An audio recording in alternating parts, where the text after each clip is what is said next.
Welcome to the Cardinal Podcast. This week's edition here coming to you from our home office studio of STLSportsPage.com. Rob Rains reporting. Thanks, of course, to all of our great sponsors at STLSportsPage.com for bringing this to you. Our site, of course, absolutely free. No hidden paywalls on our site. You can get all of our content, including this podcast, for free, thanks to the Drury Hotels and our other sponsors. We'd also like to welcome our newest full-time sponsor, AAA Travel of Missouri. They were on board with us as a spring training sponsor back in March and April of this year, but it will be on board now starting forward. So we welcome them to our site. Of course, today is a special day as we're coming to you here from the studio. It's the first official day of the off season. We've talked about it for a while. It seems like the Cardinals have, of course, played their last game over a month ago, but the off season doesn't officially begin in baseball until the end of the World Series. And that happened last night where the Texas Rangers finally vanquished the ghost of 2011 and beat the Arizona Diamondbacks in 5 games to win the first World Series championship in franchise history. 62 years, I think it was, that they've gone without a title. And of course, came close, one strike away a couple times in that 2011 World Series that everybody remembers against the Cardinals, but they finally got it done last night. So congratulations to the Rangers. Of course, a lot of former Cardinal connections with that ball club, the most prominent being Mike Maddox, the pitching coach for the Rangers, finally gets to celebrate his first World Championship, 41 years in baseball. So congratulations to Mike. Jordan Montgomery, of course, the Cardinals traded to Texas back at the trading deadline. He was a big key part of that. Chris Stratton on that ball club, as well as, of course, former Cardinal Adolis Garcia was headed to a great World Series before he had to come out of the lineup because of an injury. But congratulations to all those fine people that they've finally won their first World Series. I'm sure it'll be a big celebration coming up in Dallas here in the next couple of days. So with the official start of the offseason now taking place, the Cardinals can really get to work and figure out what they're going to do to make this ball club better for 2024 and beyond, and not have a repeat of everything that all of our fans, of course, witnessed here in 2023.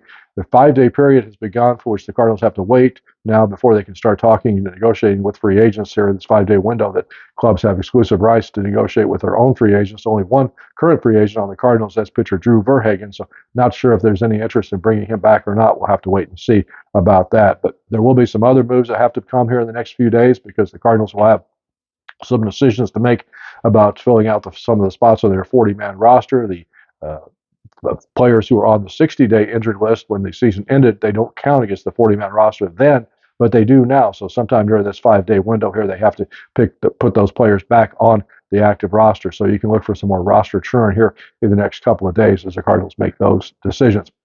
That's all in advance of the general managers meetings, which begin next week on Monday in Scottsdale, Arizona. John Mozeliak and all his lieutenants will be out there trying to meet with agents, meet with teams, and figure out exactly kind of which direction they're going to go with his, well-stated objective of trying to bring in at least 3 new pitchers to this ball club. So that all those negotiations will begin next week. You also can look for maybe some announcements as far as the Cardinals coaching staff is concerned. We're still waiting for a decision to be made about what Yadier Molina's future is going to be with the ball club. It does seem like, from everything that Yadi has said publicly in interviews in Puerto Rico, that he expects to be back with the Cardinals in some capacity, but exactly what that capacity is will have to remain to be seen. But I think we'll get a resolution on that fairly soon. I also look for there to be a couple of additional staff members added to the Major League coaching staff, but I don't really see any major departures from that staff, but we have to wait and see for that to happen. So, of course, we're also waiting. A lot of clubs still trying to fill their managerial spots out there.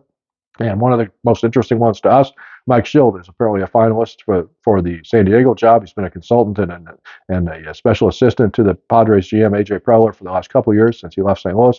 And if he has had, I know he has interviewed for that job, and hopefully we'll get some good news here in the next few days. So we're rooting for Mike to try and land that job and get back in the managerial ranks in Major League Baseball. One of the interesting things about the GM meetings coming up this week in Scottsdale is that there's a couple of new general managers. One, Craig Breslow, who takes over the Red Sox operations, and he's the latest in a long line of former players who appeared for former Cardinal John Stuper at Yale. He was 25 years coaching at Yale and now retired, but he's included a lot of the players who've gone on to success, not only in baseball front offices, but around the other areas as well, doctors, lawyers, and things like that. So he's produced a lot of good players, but Craig Breslow, one of his former players, as well as Mike Elias, of course, former Cardinal scout that's now the GM of the Orioles.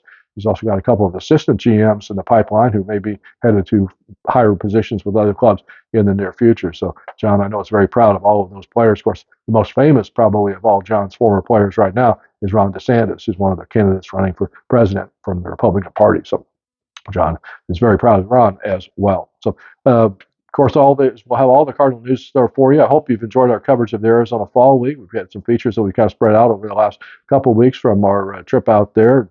Thanks to Drury Hotels and everybody for making that trip possible. But I think the other interesting story that we just ran was not a Cardinal player, it's about a Yankee player. It was Caleb Durbin, who was playing on the Mesa Club out there. It was a product of Washington University. And he and Cardinals pitching prospect Ryan Lotus both played at WashU, and they're trying to become the first WashU players to appear in the major leagues since Dow Maxwell in 1975. So you can check that story out elsewhere on STLSportsPage.com. Of course, we'll have all the Cardinal news covered for you, the general managers meetings. Then we'll head into some of the other offseason deadlines, the 40-man roster decisions, the non-tender free agent decisions. So I think things will start happening here in the next week or so. So stay tuned to STLSportsPage.com. We'll have all the Cardinal news for you all offseason on the website. This is Rob Rains reporting.